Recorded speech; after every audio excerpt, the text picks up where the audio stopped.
23 dans le mois d'Adar, encore une semaine pour entrer dans le mois de Nissan.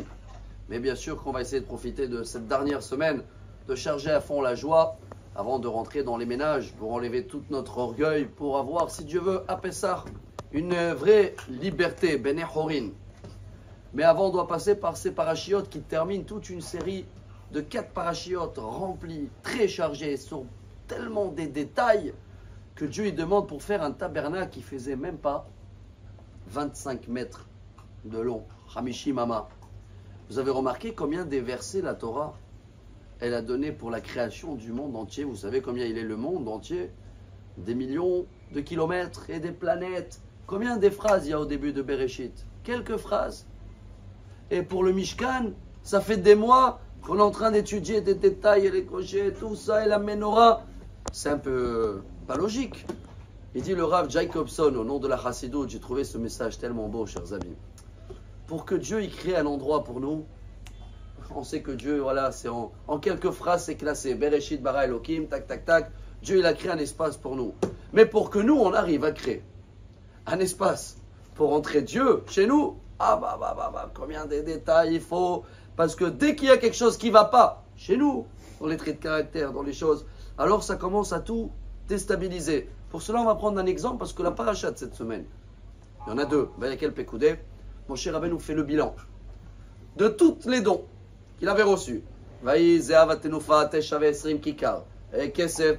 amène la liste de l'or. J'ai reçu tant, voilà, c'est parti là.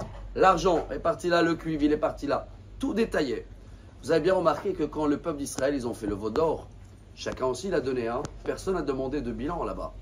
Ce qui veut dire aussi dans notre vie, chers amis, dès que ça touche le kadosh, des gens à la synagogue, ils veulent créer partout, on veut le bilan. Pourquoi je ne fais pas le bilan? Tous les supermarchés, les stades de football, tout, dans tous les mairies aussi, partout ils donnent quand c'est beau, etc. Personne ne parle. Mais dès que ça touche des choses qui sont kadosh, tout le monde se réveille. Mais il y a un grand message, Rabotai. Ils ont accroché Moshe Rabbeinu sur les crochets, selon le Midrash.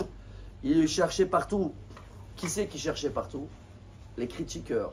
C'est qui les critiqueurs? Ils existent toujours, c'est un grand message.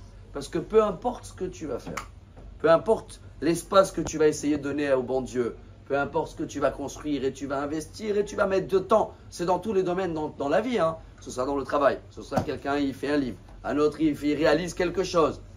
Prépare-toi, voilà ce que nous apprend la paracha, que ceux-là qui ont l'habitude de critiquer, ils seront là, les pauvres, ils n'ont pas compris tous les messages, ni de Purim et ni de Pessah, ils sont encore ménotés. Alors quoi? Pour ça il y a deux oreilles, ça rentre par là, attention, c'est bien que ça rentre, comme ça nous on apprend, mais il ne faut pas s'accrocher sur les crochets. Et ça sort par là. Ils vont toujours exister, mais il ne faut pas s'arrêter avec eux. Il y a les pauvres des gens, ils attendent des critiques et tout. Non, si on sait d'avance que même Moshe Rabbeinu a eu des critiques, et la Torah elle raconte plein des histoires qu'il y a eu dans le désert avec des gens qui cherchaient toujours les histoires. Des fois c'est partout, même dans le pays, dans les choses. On vit des moments, il y en a plein, ils veulent crier, oui, démocratie, dictature. Ils ne savent même pas les pauvres ce qu'il dit. Tout ça, Rabotai, dans les parachiotes cette semaine. Quand il y a la Kedusha, les gens, ils veulent le bilan, ils veulent les détails, ils veulent tout. Mais dans tout le reste, dans la vie, non, non, non. Alors, ils critiquent ou il ne faut pas. J'espère qu'on va apprendre le message aujourd'hui. Et on va comprendre de s'investir, faire un espace pour Dieu chez nous. Et moins on va critiquer, plus Dieu, il va résider dans nous. Voilà le tabernacle en 3 minutes 50. Bonne journée.